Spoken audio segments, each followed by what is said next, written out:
why would you go from culture factor, and then switch it to coffee culture? And I heard you say that, coffee is how we connect. It's all about connection.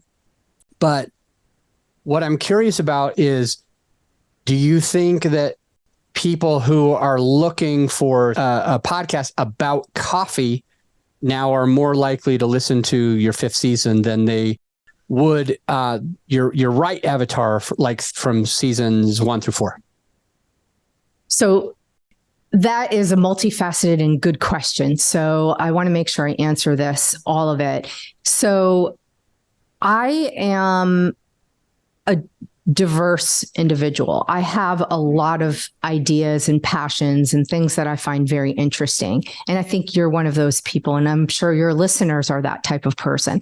And frankly, in April of 2020, company culture and the state of the economy and how the pandemic was affecting how we work was a really important topic.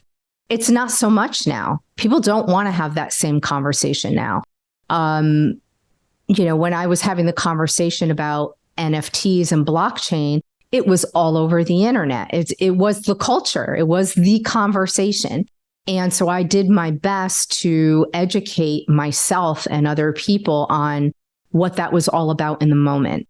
So we are diverse people, and there is a very big chance that anybody who was listening to Holly Shannon in season 1 might have been part of my community because company culture was an interesting topic for them. Maybe I was tapping into HR professionals or CMOs or whatever.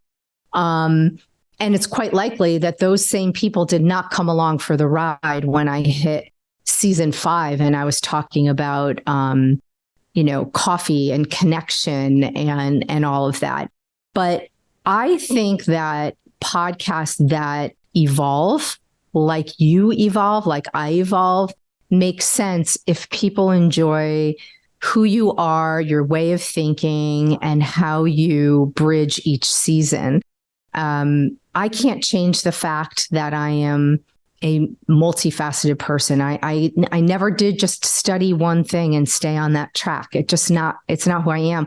I was in boutique hospitality and the event space for many years. I had my own jewelry business for many years, and then I was in podcast and marketing.